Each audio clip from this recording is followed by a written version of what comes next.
problema está segurando as duas aqui, essa empolgação. Sabe quando a gente faz um programa que vem aqui de dentro? E sabe quando alguém dedica uma vida, como ela está dedicando agora, a fazer a tal catequese? Vai ser duro segurar a gente aqui de falar que não vamos parar, que o programa não vai acabar. E a gente estava querendo, você disse no bloco anterior, que chega do Brasil fazer canja de galinha com ovos de ouro. O que significa esta frase maravilhosa?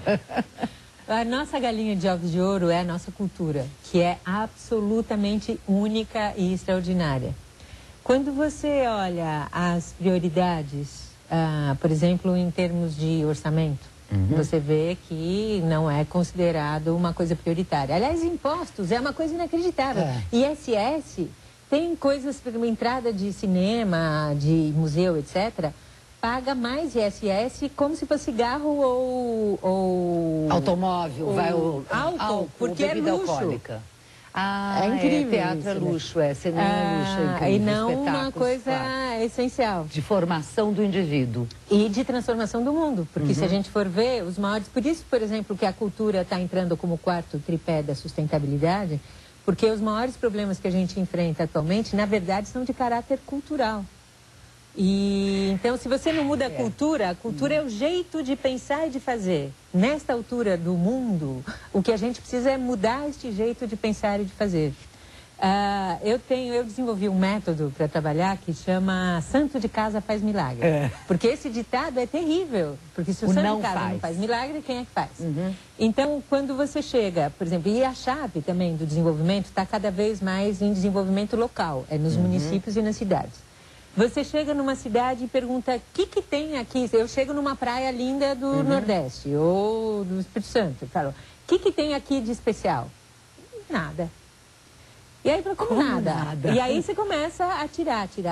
E aí você chega em coisas incríveis. O Espírito Santo, por exemplo, onde a gente fez isso no estado inteiro, ele tem coisas inacreditáveis. Tem a língua pomerana, em alguns lugares do mundo só. Tem aqui mais um, onde ela é preservada.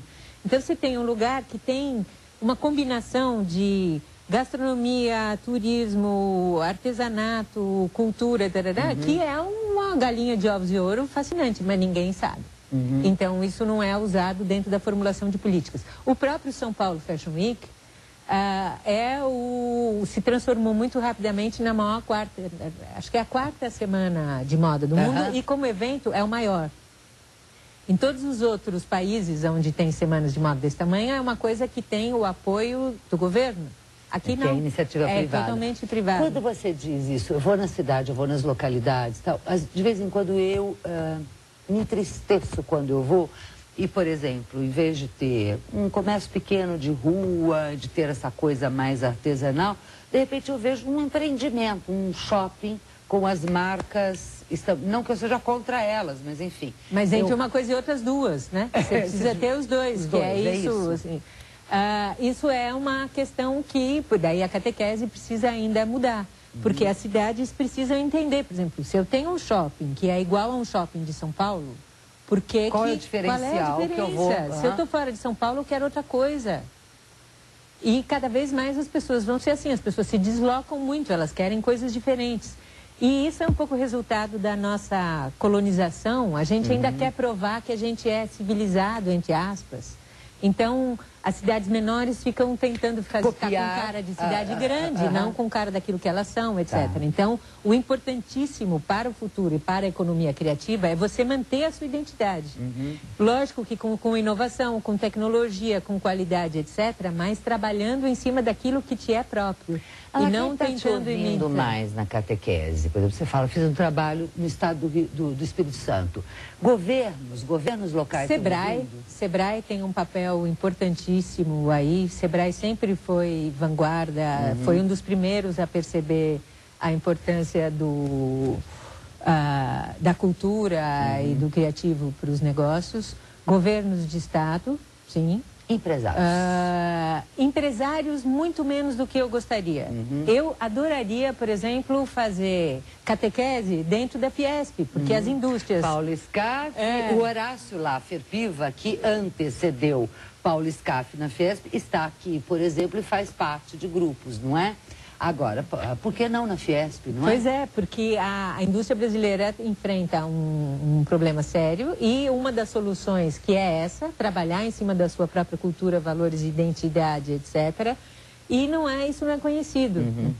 Mas o problema é que a gente tem uma cultura no Brasil de trabalhar muito no reativo e não no proativo. Então fica muito em função de apagar incêndios e não de pensar o futuro. Por exemplo, nesse momento a gente está assim, se a economia americana teve a história do tal do subprime, se lá eles consumiram muito, nós podemos ter reflexos. Quer dizer, em vez de estar preocupado com o que eles já estão sofrendo... A gente tem que usar o nosso atraso, entre aspas, para evitar viver coisas que se mostraram furadas no século XX. Vamos passar direto para o século XXI com novas maneiras de fazer. A história da década perdida, então já perdemos mesmo, vamos avançar duas, é isso? Por que repetir erros de um tipo de modelo industrial poluente, centralizador, que gera isolamento, que acentua o gap de... social, etc. Por que já não passar para outras coisas? Por isso que a economia criativa é tão interessante, né?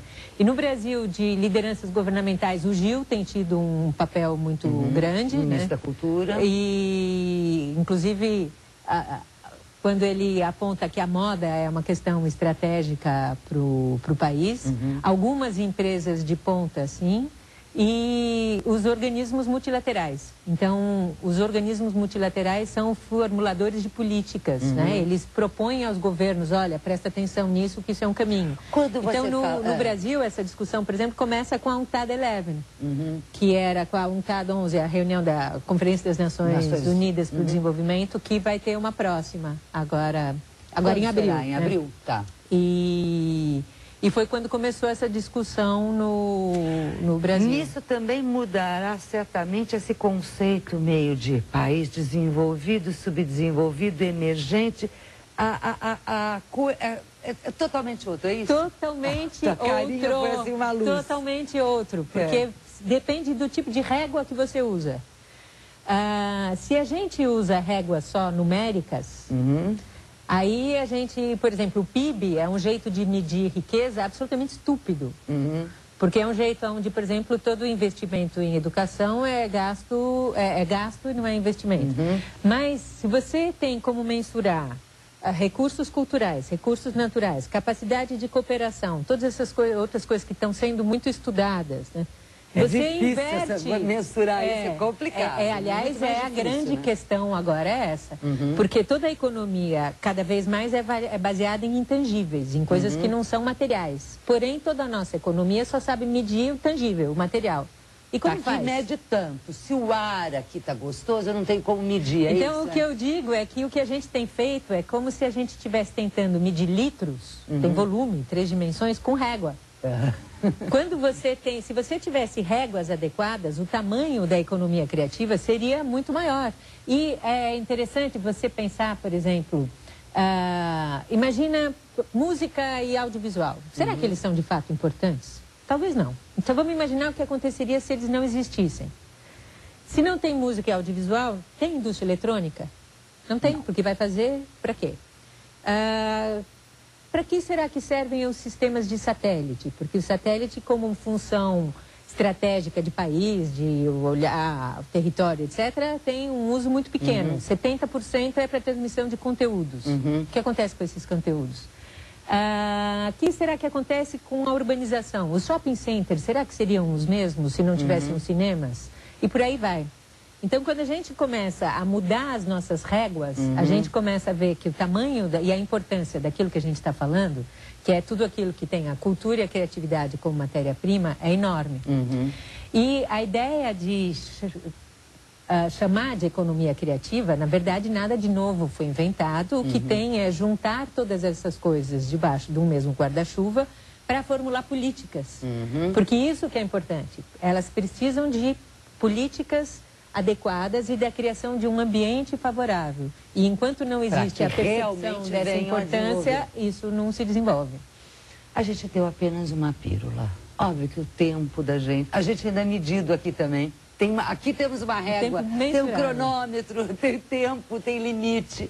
Mas isso mudará também. Eu só quero dizer para você que não só você já me contagiou, a catequese aqui foi feita, tenho absoluta certeza, com milhões de telespectadores, e para eles nós vamos prometer destrinchar muito mais esse tema e continuar a catequese, combinado? Combinadíssimo, conta comigo para o que precisar. Maravilha. Estamos chegando ao fim dessa edição, mas você tem um encontro marcado com a gente no próximo programa. Record News, jornalismo 24 horas de plantão.